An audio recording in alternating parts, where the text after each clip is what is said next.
Hello दोस्तों, मैं गजेंद्र राठौड़ स्वागत करता हूं आपके अपने YouTube channel math with Gajendra Rathore में। तो दोस्तों, आज कक्षा 10 का गणित का पेपर हुआ है जिसका सॉल्यूशन हम करने वाले हैं इस वीडियो में। तो चलिए शुरू करते हैं। सबसे पहले हम देखते हैं क्वेश्चन नंबर 1 हमारे पास दे रखा है 400 के अभाज्य गुणनखंड की घातों का योगफल है। अब इसका कंप्लीट सॉल्यूशन हम करें तो पहले 400 का अभाज्य गुणनखंड निकालेंगे गुणनखंड विधि से। 2 का भाग देंगे 2 का भाग देंगे 100 बार, फिर 2 का भाग देंगे 50 बार, फिर 2 का भाग देंगे 25 बार। अब जाएगा 5 का, तो 5 का भाग 25 में 5 बार और फिर 5 में 1 बार।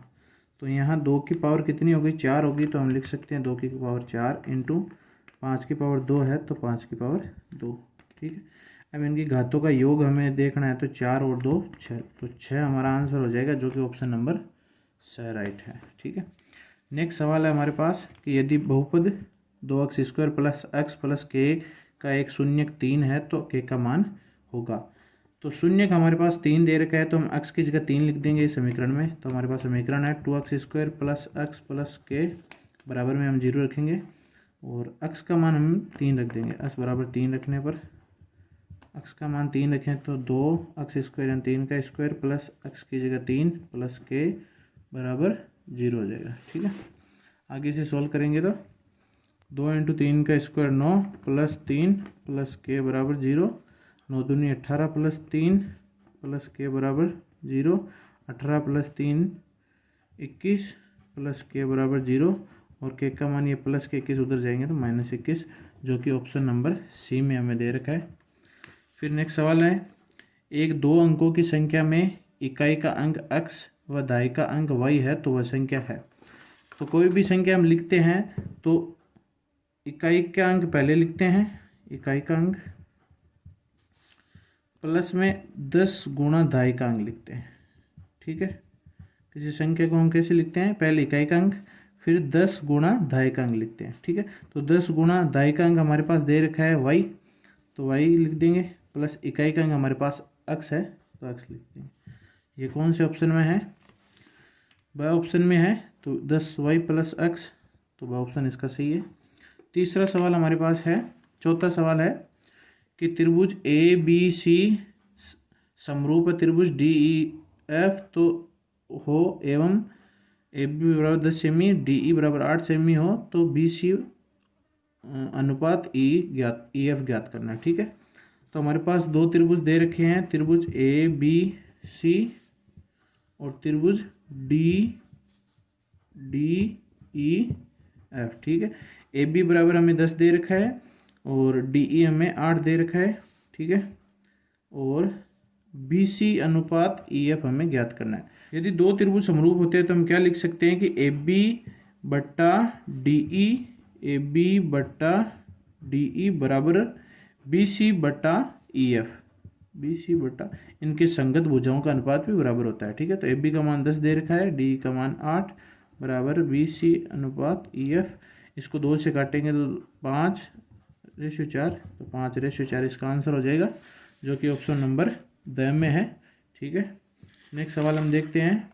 नेक्स्ट हमारे पास है क्वेश्चन नंबर 5 के मूल बिंदु O 0,0 से बिंदु P -3,4 की दूरी ज्ञात करनी है। तो हम यहाँ फॉर्मूला लगाएंगे डायरेक्ट। दूरी का फॉर्मूला होता है D = x2 - x1 का whole square plus y2 - y1 का होल स्क्वायर। ठीक है।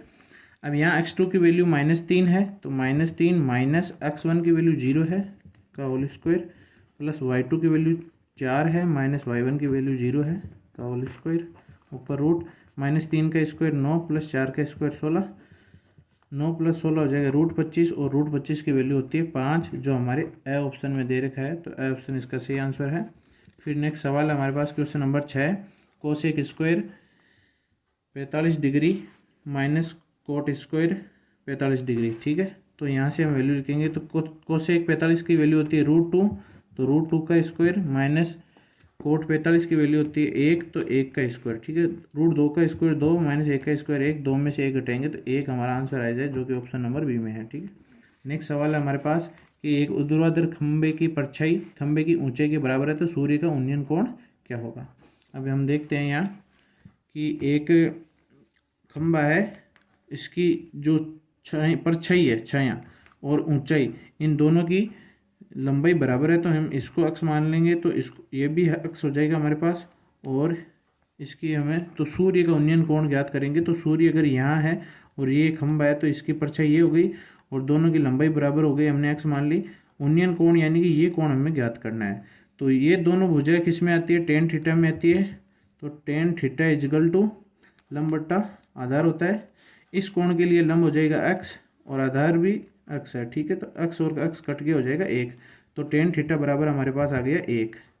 टेन थीटा का मान एक कब होता है, टेन 45 डिग्री का मान हमारे पास क्या होता है, एक होता है। तो हम इसको लिख सकते हैं टेन 45 डिग्री, ठीक है। तो थीटा की वैल्यू हमारे पास क्या आ जाएगी, 45 डिग्री, यानी कि ऑप्शन नंबर द में। फिर हमारे पास सवाल है 8 नंबर सवाल है, एक बिंदु P से एक वृत्त पर स्पर्श रेखा की लंबाई 24 सेमी है तथा P की केंद्र से दूरी 25 सेमी है, तो वृत्त की त्रिज्या है। अब हम देखते हैं कि हमारे पास एक वृत्त है और ये बिंदु P है। P से इस वृत्त की स्पर्श रेखा की जो लंबाई है वो हमें 24 सेमी दे रखी है, 24 सेंटीमीटर। और P की केंद्र से दूरी, P की वृत्त के केंद्र से दूरी है 25 सेंटीमीटर, ठीक है। तो हमें वृत्त की त्रिज्या यानी कि ये हमें ज्ञात करनी है। तो ये हमारे पास एक समकोण त्रिभुज है और वृत्त की त्रिज्या ज्ञात करने के लिए ये कर्ण हो जाएगा, ठीक है, और ये हो जाएगा हमारे पास आधार। तो पाइथागोरस प्रमेय से हम यहाँ क्या लिख सकते हैं, 25 का स्क्वायर माइनस 24 का स्क्वायर बराबर, इसको हम क्यों मान लेते हैं, तो ओ क्यू की लंबाई हमें ज्ञात करनी है। OQ का स्क्वायर, 25 का स्क्वायर कितना होता है 625 माइनस 24 का स्क्वायर होता है 576 बराबर OQ का स्क्वायर। 625 में से 576 घटाएंगे तो कितना बचेगा, 15 में से 6 गए तो 9 और यहाँ 11 में से 7 गए तो 4 बराबर OQ का स्क्वायर। OQ का स्क्वायर यहाँ दोनों तरफ रूट करेंगे तो यहाँ तो हो जाएगा √49 और यहाँ हो जाएगा √OQ का स्क्वायर। तो यहाँ से OQ बराबर हमारे पास आ जाएगा 7 सेंटीमीटर, जो कि ऑप्शन नंबर ए में हमें दे रखा है 7 सेंटीमीटर। ऑप्शन ए सही है बिल्कुल। फिर 9 नंबर सवाल है कि एक वृत्त की त्रिज्या 7 सेमी है तो उस वृत्त के एक चतुर्थांश का क्षेत्रफल ज्ञात कीजिए। तो चतुर्थांश का फॉर्मूला क्या होता है, πr²/4, ठीक है। वृत्त के चतुर्थांश का फॉर्मूला होता है πr²/4। तो r की वैल्यू 7 दे रखी है तो लिख देंगे, पाई का मान 22/7 होता है, r² यानी 7 × 7 और बट्टे में 4। एक 7 से एक 7 कैंसिल हो जाएगा और 4 से 22 कैंसिल हो जाएगा, 2 से 2 बार, इससे 11 बार, तो 11 7 77/2 यानी कि 38.5 सेंटीमीटर, जो आपके ऑप्शन नंबर ए में दे रखा है। नेक्स्ट सवाल है हमारे पास कि यदि एक शंकु की त्रिज्या 14 सेंटीमीटर तथा तिर्यक ऊंचाई 10 सेमी है तो शंकु का वक्र पृष्ठीय क्षेत्रफल क्या होगा। तो शंकु के वक्र पृष्ठ का क्षेत्रफल होता है πr/l, पाई का मान 22/7 होता है, आर की वैल्यू हमारे पास 14 है और तिर्यक ऊंचाई यानी एल की वैल्यू हमारे पास 10 है। तो 7 से 14 2 बार कैंसिल, 22 × 2 44 और × 10 यानी 440 सेंटीमीटर स्क्वायर, जो ऑप्शन नंबर स में दे रखा है। फिर 11 नंबर सवाल है हमारे पास कि निम्नलिखित में से कौन सी संख्या किसी घटना की प्रायिकता नहीं हो सकती। तो हमें पता है कि कोई भी किसी भी घटना की प्रायिकता क्या होती है, 0 से लेके 1 तक होती है, ठीक है। अब हम यहाँ चेक करेंगे, 0.5 हो सकती है, 0.7 हो सकती है, 3/2, 3/2 का मतलब क्या होता है 1.5 और 1.5 क्या 1 से बड़ा है, यानी कि ये जो है 3/2 किसी भी घटना की प्रायिकता नहीं हो सकती। नेक्स्ट सवाल है हमारे पास सवाल नंबर 12, यदि दो परिमेय संख्याओं के लिए HCF और LCM बराबर है तो संख्याएं हमेशा होनी चाहिए। कोई भी दो संख्या अगर वो समान है, जैसे हमारे पास संख्या है 12, दोनों संख्याएं 12 है, एक पहली संख्या भी 12 है, दूसरी संख्या भी 12 है, तो इन दोनों का LCM भी 12 ही होगा और HCF भी क्या होगा 12 ही होगा, तो वो संख्याएं क्या होगी हमेशा समान होगी। तो इसका ऑप्शन नंबर बी जो है वो सही है बिल्कुल। फिर 13वां सवाल है कि यदि एक द्विघात बहुपद के शून्यकों का योग तथा गुणनफल क्रमशः 5 व 6 है तो एक द्विघात बहुपद होगा। तो हमें पता है कि शून्यकों का योग क्या होता है, b/a होता है माइनस b/a, जिसकी वैल्यू हमारे पास 5 दे रखी है, और शून्यकों का गुणनफल होता है c/a, जिसकी वैल्यू 6 दे रखी है। इसको बट्टे में 1 लिखेंगे तो b की वैल्यू हमारे पास आ गई -5, ठीक है। एक की वैल्यू हमारे पास 1 है, c की वैल्यू 6 आ गई और एक की वैल्यू 1 है, तो द्विघात बहुघात का मानक रूप होता है ax² प्लस bx प्लस सी। ठीक है, तो एक का मान एक है तो एक का एक ही रह जाएगा, तो x² हो जाएगा यहाँ, तो फिर माइनस बी का मान -5 है तो माइनस पहले ले लिया, बी का मान 5x प्लस सी का मान 6 है, तो ये 6।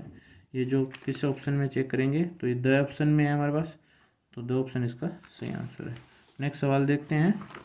नेक्स्ट सवाल है सवाल नंबर 14 कि के किस मान के लिए समीकरण युग्म x प्लस वाई माइनस 4 बराबर 0, 2x प्लस के वाई माइनस 3 बराबर का कोई हल नहीं होगा। तो कोई हल नहीं होगा, इसके लिए हमारे पास शर्त होती है कि a1 बट्टा a2 बराबर होता है b1 बट्टा b2 के। ठीक है, तो इसके लिए हम क्या करेंगे, यहाँ से a1 का मान 1 है तो 1 बट्टा b1, a2 का मान कितना है 2 है, बराबर b1 का मान यहाँ y के सामने है 1 और b2 का मान है y के सामने k। ठीक है, तो यहाँ से हम सोल्व करेंगे तो k की वैल्यू हमारे पास कितनी आ जाएगी 2, जो कि ऑप्शन नंबर ब में है। सवाल है हमारे पास सवाल नंबर 15, जिसका आंसर आप डायरेक्ट देख लीजिए। इसका आंसर 4.5 सेंटीमीटर है। अगले वीडियो में इसका पूरा सॉल्यूशन बता दूंगा। ठीक है, नेक्स्ट सवाल है हमारे पास सवाल नंबर 16 कि sin 2a बराबर 2 sin a तब सत्य होता है जबकि a का a बराबर होता है। तो यहाँ हम एक एक ऑप्शन रख के चेक करें तो भी इसका आंसर निकाल सकते हैं। सबसे पहले हम 0 डिग्री रखेंगे, तो sin 2 × 0 डिग्री बराबर 2 sin 0 डिग्री।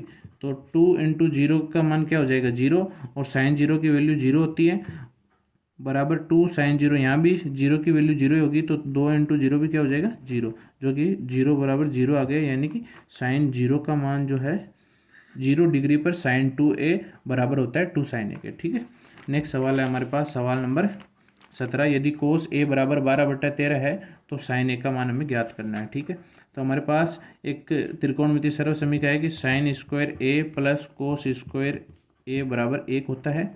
तो यहाँ से cos की वैल्यू दे रखी है, sin की वैल्यू निकालनी है, तो sin को इधर रखेंगे, cos उधर चला जाएगा, तो sin² a बराबर 1 माइनस cos² a। अब यहाँ मान रख देंगे तो 1 माइनस cos a का मान है 12/13 का होल स्क्वायर। आगे सोल्व करेंगे तो 1 माइनस 12 का होल स्क्वायर कितना हो जाएगा, 12 का स्क्वायर 144, और 13 का कितना हो जाएगा 169। ठीक है, आगे एलसीएम लेके इसको सोल्व करेंगे तो 169 माइनस 144 बटा 169, 169 में से 44, 9 में से 4 गए 5 और 16 में से 14 गए 2 बटा 169। अब sin² a है बराबर में, तो a का मान निकालना है, तो ये स्क्वायर इधर आएगा तो रूट हो जाएगा 25 का रूट 5 और इसका रूट हो जाएगा 13। ठीक है, तो 5/13 इसका सही आंसर है, जो कि ऑप्शन नंबर 6 में हमें दे रखा है। नेक्स्ट है हमारे पास एक घड़ी की मिनट की सुई द्वारा 5 मिनट में केंद्र पर अंतरित कोण है। तो हम जानते हैं कि 60 मिनट में मिनट की सुई 360 डिग्री का कोण बनाती है। ठीक है, ये घड़ी है हमारे पास, ये मिनट की सुई है, ये यहाँ से घूम के वापस यहाँ आएगी तो 1 घंटा हो जाएगा, यानी 60 मिनट हो जाएगी, और कितने डिग्री का कोण बनाएगी यहाँ 360 डिग्री का कोण बनाएगी। ठीक है, तो यहाँ से 1 मिनट की अगर वैल्यू निकाले तो ये 60 भाग में आ जाएगा 360 के, तो 6 से 36 6 बार, यानी कि 1 मिनट में 6 डिग्री का कोण बनाती है मिनट की सुई। ठीक है, अब हमें पूछा है यहाँ कि मिनट की सुई 5 मिनट में केंद्र पर कितना कोण अंतरित करेगी। तो 1 मिनट में 6 डिग्री बनाती है, तो 5 में कितनी हो जाएगी 5 × 6 यानी कि 30 डिग्री इसका सही आंसर है, जो कि ऑप्शन नंबर ए में दे रखा है। तो दोस्तों नेक्स्ट वीडियो में हम आगे के सवालों का सॉल्यूशन देखेंगे। कैसा लगा आपको ये वीडियो कमेंट में ज़रूर बताना, साथ ही चैनल को सब्सक्राइब करके जाना।